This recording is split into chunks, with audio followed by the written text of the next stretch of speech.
These existing holdings will form the foundation of the new reserve. Unfortunately, in recent years, the U.S. government has foolishly sold tens of thousands of additional Bitcoin that were worth billions and billions of dollars had they not sold them, but they did sell them, mostly during the Biden administration. Not a good thing to have done. From this day on, America will follow the rule that every Bitcoin knows very well: never sell your Bitcoin. That's a little phrase that they have. I don't know if that's right or not. Who the hell knows?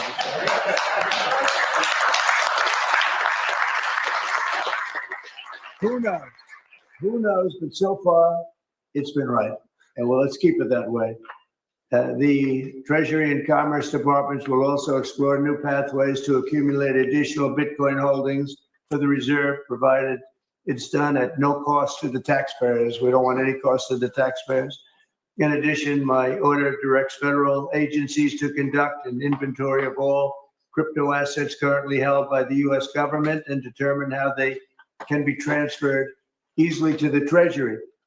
Non-Bitcoin digital assets will be held in a new U.S. digital asset stockpile where they will be managed properly.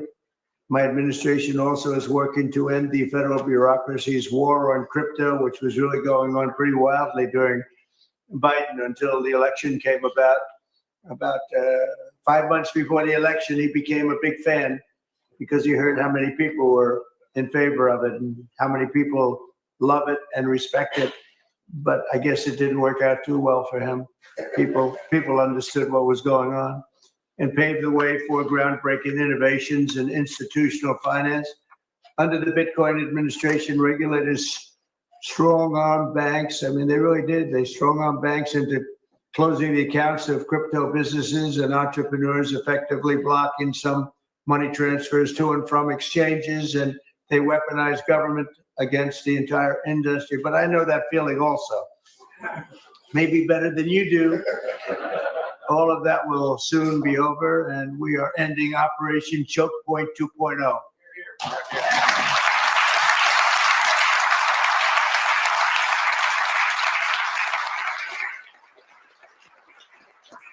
You know, some people really suffered. It was ridiculous what they were doing, but in the end, they came around, but they came around for the wrong reasons. They came around only because they wanted votes, and they saw that tens of millions of people were against them because of what they were doing. I also want to express my strong support for the efforts of lawmakers in Congress as they work on bills to provide regulatory certainty for dollar-backed stablecoins and the digital assets market. They're working very hard on that. This is a tremendous opportunity for economic growth and innovation in our financial sector, and will really go a long way. I think it's going to be a tremendous, we feel like pioneers in a way, of tremendous method of growth. And things are very much tied, and we want to keep it that way. The U.S. dollar, long into the future, we're going to keep it that way. I hope lawmakers will send that legislation to my desk before August recess if they can. And they're very much working with you, and you know a lot of them, and a lot of them were committed right from the very beginning. So I just want to congratulate you all for being at the White House today, and a man who knows more about Bitcoin and AI and just about everything else than anybody, David Saxon. I'd like to have you say a few words, David. Thank you, Mr. President. We're all here today because of your leadership, your vision, and your generosity. And I really want to thank you for that. We're also here because of your desire to make America great and to introduce a golden age in America, including for digital assets. And we're here because of your love of innovators, or as you might say, high IQ people. We know you love high IQ people. And we have about 30 of them here in the room today. These are the top people in the digital asset industry. And one other thing that I think that you love is legal fairness. This is an industry that was subjected to prosecution and persecution for the last 4 years, horrible lawfare, and nobody knows what that feels like better than you do. So we really appreciate the fact that you understand legal fairness and that you're always willing to fight for the right thing, for legal fairness. You never back down. You stand defiant, even in the face of an assassin's bullet. It's an inspiration to everyone in this room, I think. So it's an honor.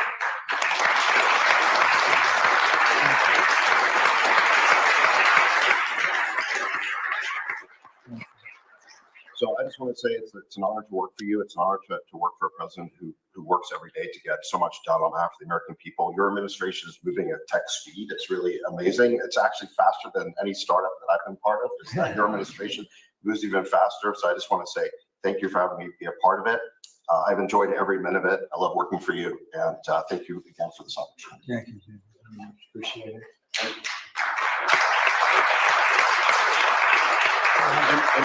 And now I just want to pass the ball to Secretary Besson. Scott? David, so today, when President Trump has signed the executive order to establish the strategic Bitcoin reserve and stockpile, we're going to position the United States as a leader among nations in the digital asset strategy.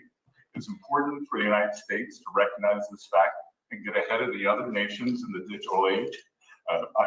We applaud the president's direction to use the digital assets already in possession of the nation, and we are going to establish this Bitcoin reserve. We use this authority to augment the asset side of the United States balance sheet. As I've said many times, President Trump is creating assets for the American people, while most past presidents have created debt. And a large part of this asset program can be in digital assets. We are going to end the regulatory weaponization against digital assets. The Biden administration's actions did nothing other than punish innovators, and that all of you have made it here today is really a testament to your fortitude. Much of Treasury's responsibility in this order relates to the tax code and determinations around risk weightings. And I'm here to assure you that we are going to work with the controller of the currency, the IRS, and we're going to rescind and amend all applicable previous guidance. And we are going to put a lot of thought into the stablecoin regime. And as President Trump has directed, we are going to keep the U.S. the dominant reserve currency in the world, and we will use stablecoins to do that. Thank you.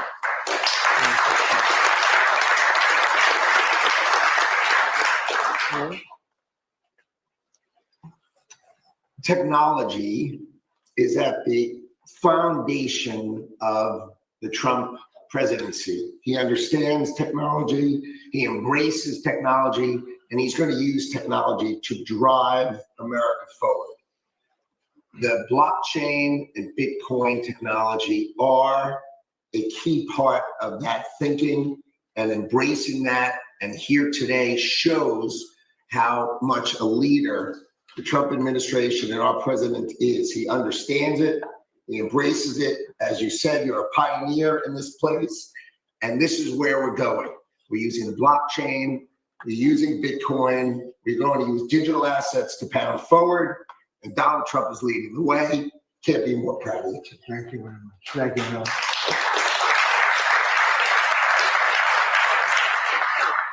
Kelly, go ahead, please. Thank you, Mr. President. This is truly a historic day, and as a crypto founder, I couldn't be more proud to be part of your administration. You're moving at the speed of tech for sure, and I will just say it's a great day to have the war on not just crypto, but the war on innovation done. And under your administration, we are truly going to enter into the golden age. And I'll just say, as the administrator of the SBA, small business is a tremendous network that crypto can be deployed against. And so the SBA is open to crypto. So I look forward to working with all of the leaders in this room to advance your efforts here. Thank you. Thank you, Kelly. Thank you, Kelly. Tom, please. Well, Mr. President, I want to say thank you. I want to thank you for the amazing team that you put together. I want to thank you for David. I mean, this kind of a meeting, no one in this room could have envisioned this just a couple years ago. You are the one that has the vision. You're the one that said, we are going to do 21st century finance right here in the United States of America. I've been doing this for 9 years.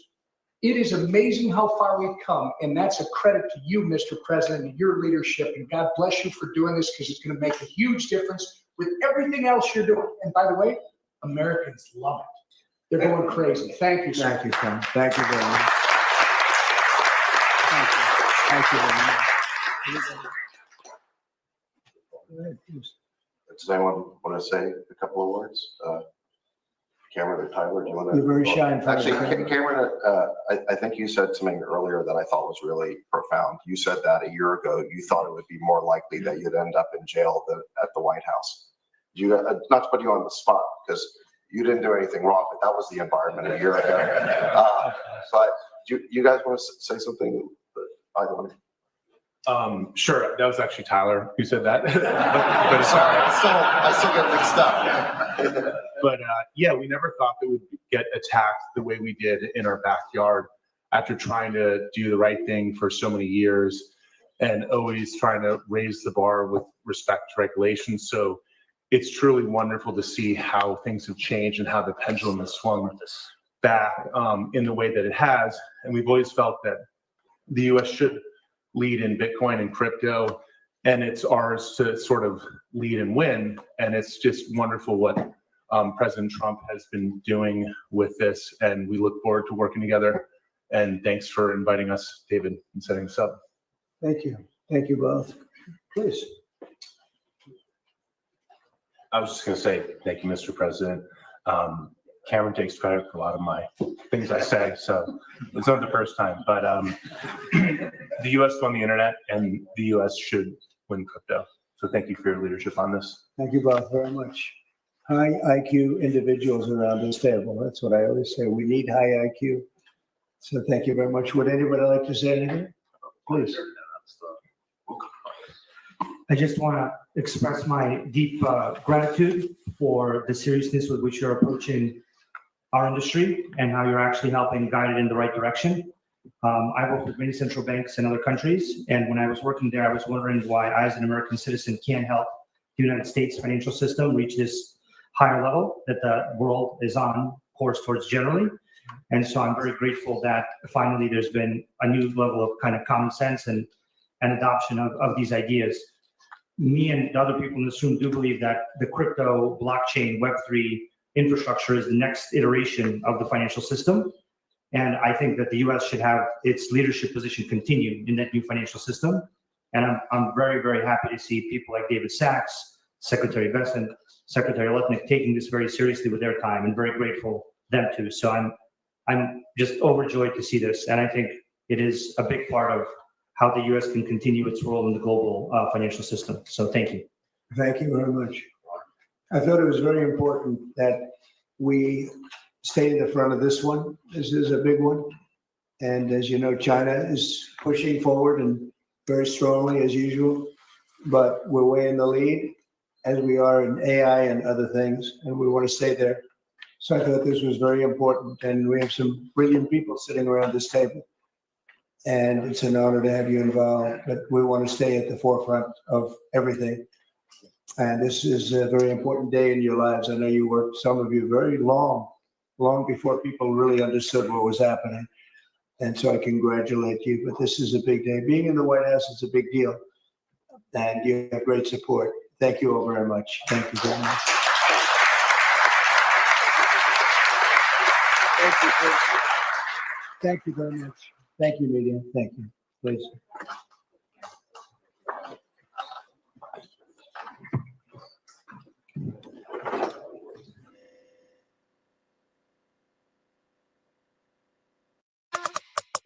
Let's go.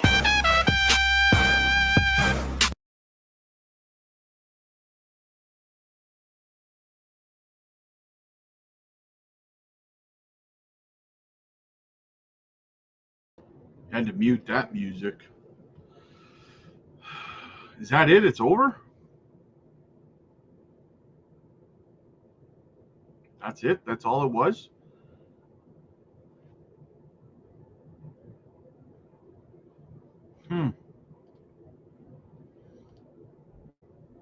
Wow.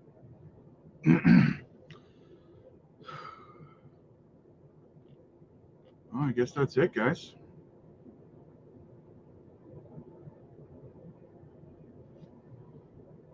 Thought it would be more than that. Maybe they're going private until we see the results of it. I don't know. I can't see that being it, but maybe it's like a pre-meeting thing. I don't know, man. Seems like that's it, though, man. Seems like that's it. Let me see on YouTube if it's.